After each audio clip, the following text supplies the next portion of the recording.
So good afternoon, everyone. Well, it looks like, Bruce, we drew the straw that put us after lunch. Everyone's full of collard greens and pulled pork. So our job today, I think, is to get everyone back on track, a little stimulated by the end of our conversation. So welcome to New Orleans, and thank you for joining us at 4A's Transformation. Well, thank you very much, Louis. At Chuch and Dwight, we don't get out of the office very much, and I think this may be one of the first conferences that we've gone to, but we're very happy to be here. Great. Well, our job today is to talk a little bit about sort of our partnership, and we've had a long, great partnership for a number of years in partnership with all of your other agencies. We work collectively to do what we need to do to make you stand out in the marketplace. I think for most people in the audience, Chuch and Dwight is probably the best or the most well-known consumer packaged goods company, but you are the David in a sea of Goliaths when it comes to marketing to the U.S. consumer. And so our job today is to sort of highlight some of the things that we've done together in partnership that helps you punch above your weight class and actually, compete with those stalwarts in the big business. You and me talking about punching above our weight class. That's a big punch. We're in the same weight class. Yeah. Well, we like to say that we're probably the oldest company that people don't know. You probably have heard of Arm & Hammer, and the Church family, the Dwight family, sold baking soda back in 1846. And there aren't many brands, at least American brands, that say that they've been selling product in 3 centuries. But we've been, I think, historically a bit of a sleepy company. We need all the help we can get. With the help of you, Louis, and Maxus, I think you've been with us about 8 years. Clearly, we have long relationships with a lot of our agencies. I heard Ted Ward this morning talking about that, and I don't underestimate that or don't undervalue that. It's an important part, especially for a small competitor, to be able to compete against bigger folks where there's a lot of discontinuity of management, both on the client side and on the agency side. So whether it's you or Icon or the Ferrara company that's been with us for 30 years or Colangelo or the Joey company, Hyper Factory, there's Edelman. There's so much for us to do together, and we really put the emphasis on the we because what we've accomplished it's taken us a long time, 160 years, but we've had a bit of progress in the past, especially in the past 10 years. Grown from about $1 billion to $3 billion, still really small versus our competitors, who we respect enormously, but we do think that having partners like you and the as I say, the continuity allows us to compete so that we're not always relearning the curve. Today we compete in about 24 product categories in the United States alone with about 50 different brands. And although consumers don't know the name of our company, they do know the name of our brands. Well, a couple of months ago, there was a segment that aired on Mad Money with Jim Cramer, who talked about the virtues of Chuch and Dwight and how you've sort of quietly, Jim Craigie, your fearless leader, has led consistent growth and shareholder return over the last 10 years in an enviable kind of way. And Chuch and Dwight has had a history of taking on brands that maybe other companies have not loved as much and found a place in their heart to bring it back to the American marketplace. And with that in mind, let's jump into Arm & Hammer. So Arm & Hammer is really sort of the centerpiece of the Chuch and Dwight company. Again, a 150-year-old brand based in this idea of cleaning and deodorizing. And it was just a few years ago that we took a look at sort of all of the different products within the Arm & Hammer family. You've got, the base product, baking soda. You've got detergents. You've got toothpaste, deodorant, cat litter. And for those of you who may have seen, if you go into a Bed Bath & Beyond, you might find a hypoallergenic pillow, as well as it's found its way into certain paint products, specifically focused at deodorizing.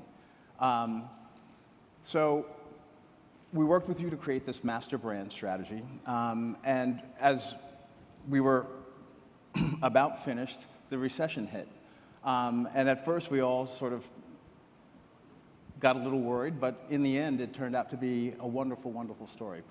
Would you share some of that with the audience?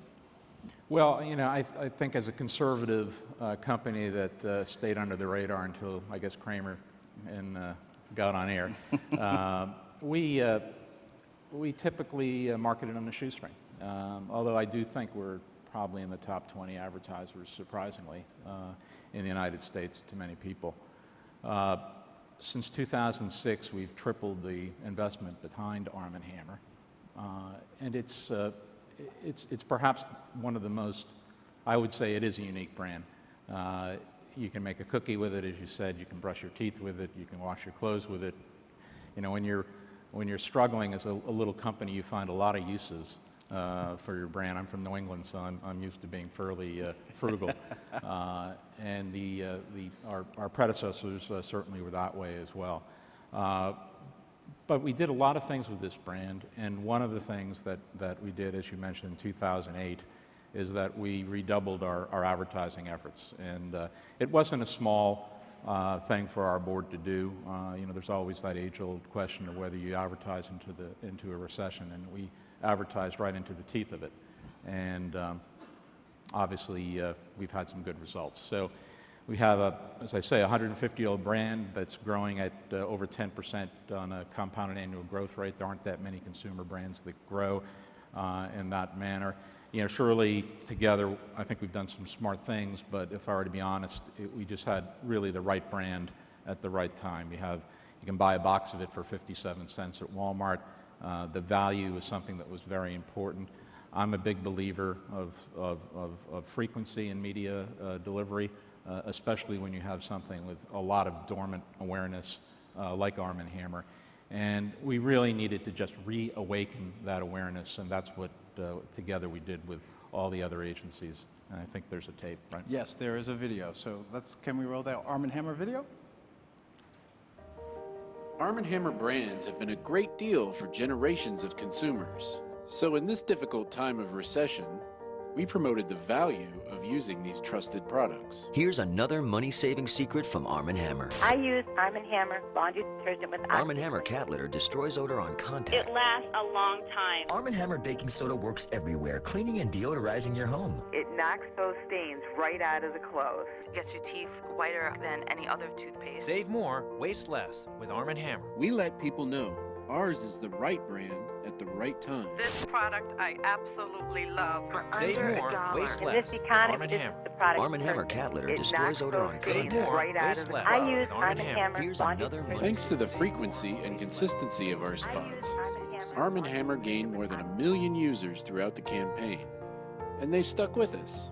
I want to tell you, don't ever change your product. I'm happy. My cat is happy. So that's what I consider a good value. I love it.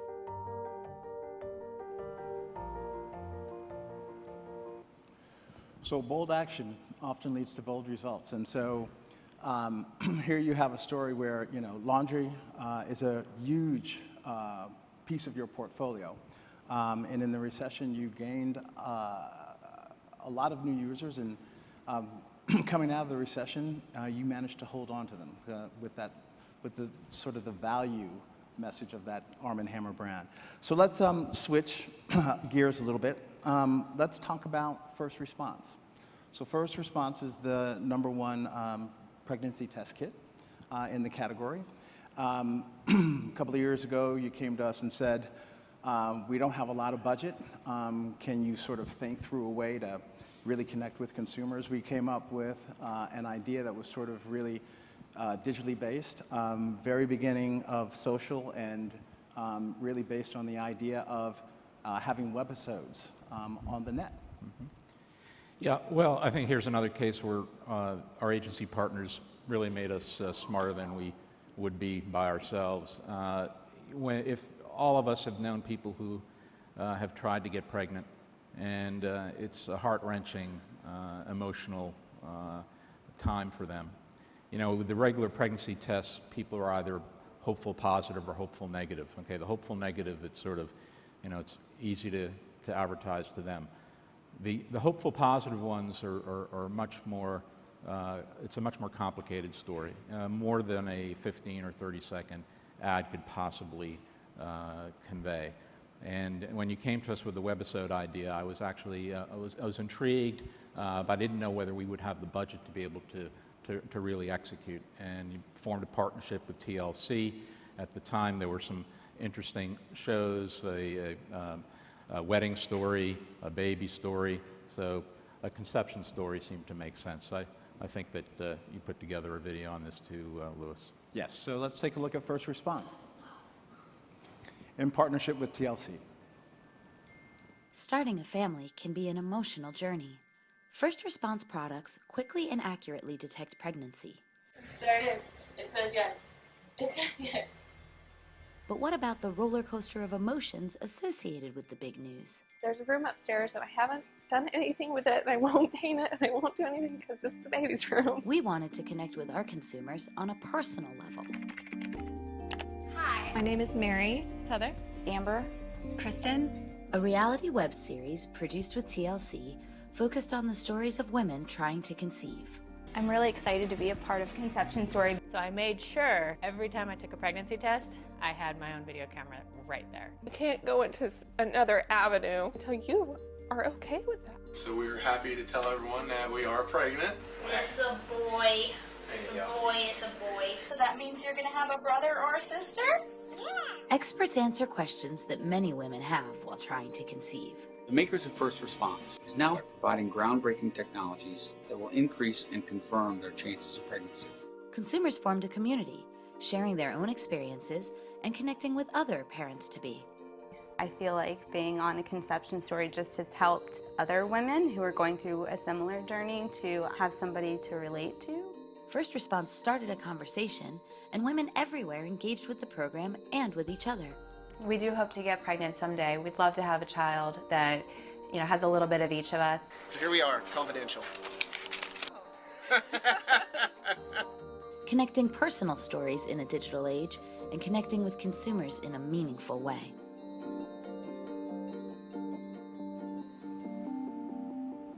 So a really great example of how to connect with consumers on a very emotional subject matter in a very thoughtful and caring way. So kudos to you for working with us to get that done. Moving on to Spin Brush, another category that you play in, very competitive. You know, the situation was your competition had gotten out way ahead of you, and we needed to find a way to catch back up with the competition. And so together with the partner agencies, we came up with Spin Brush My Way. Mm-hmm. Yeah, in this case study, and all these brands are a little bit different. We had bought a toothbrush, and when we bought it, we realized it didn't have a lot of product in the pipeline, surprisingly.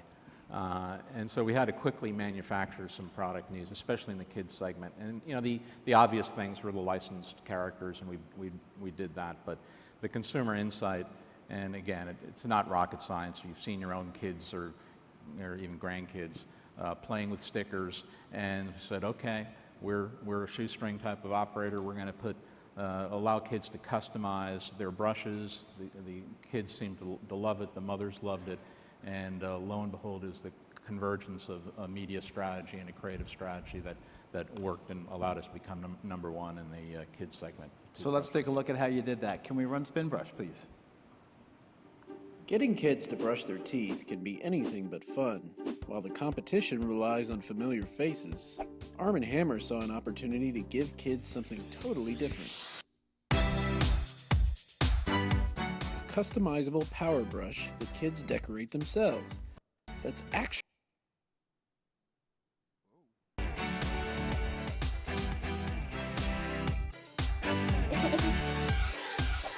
the creative spirit extended to the media campaign with customizable print ads with stickers included, best design contests, printable stickers, and interactivity on the Spinbrush website and other popular gaming sites. My Way Girls brushed its way past the competition, becoming the #1 kids toothbrush, without ponying up for expensive licenses. It just goes to show that a little creativity goes a long way towards standing out in a competitive environment. My way! My way! My way! My way! Well, that puts us in the home stretch, Bruce, and you know, we've heard a lot in the last day or two about storytelling. And so I think one of sort of the requisite things with storytelling is you kind of need a happy ending. You think you can deliver on that idea? It sounds like I have to speak about Trojan right now, right? Yes, you do.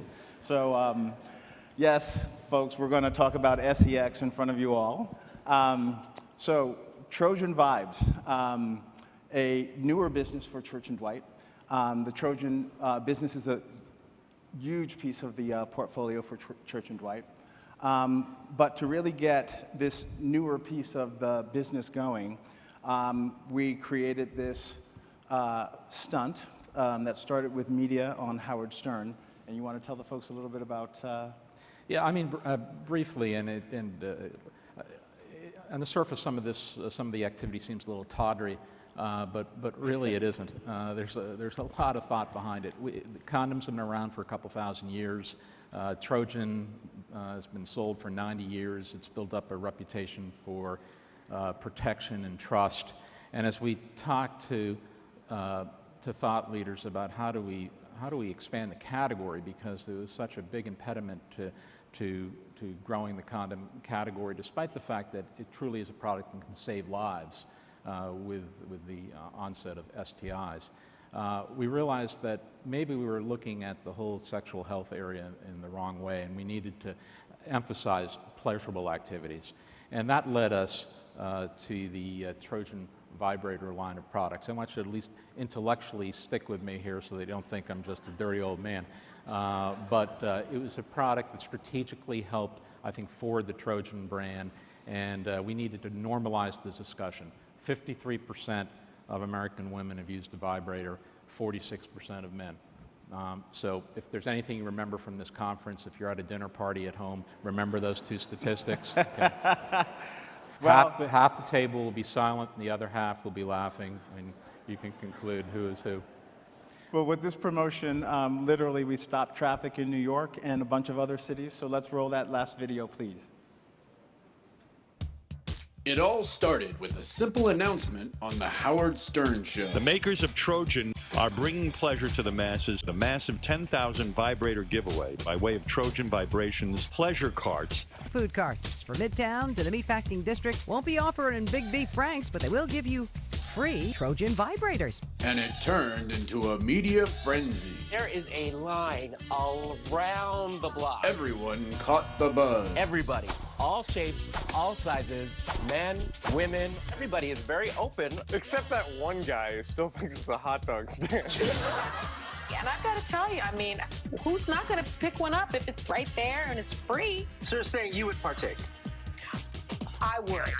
Over 4 days, there were over 700 million impressions, over 380 original placements, over 6,700 tweets. Website visits were up 50%, over 100 local media stories, over 100 broadcast segments, over 35 international mentions, and a 33% lift in revenue versus the prior week. You guys gonna use it? Absolutely. I love it. And when city government shut down the promotion, the Trojan Condom Company had to stop giving away those vibrators on the streets. Trojan refused to put it into the good vibes. Now they're doing it. They got the permit. They had to pay. That's interesting. One Facebook commenters called it perhaps the single best pickup spot in New York City. But it's also a good business move because no matter what, you got to keep your customers coming. So, thank you, Bruce, for taking the time to be with me here in New Orleans. And for those of you in the audience, you'll be glad to know that we brought the Trojan Pleasure Cart here to you at the conference. So When you get your next break and you get outside the doors, look for your pleasure cart, I think, to the left as you exit. And enjoy. Thank you all.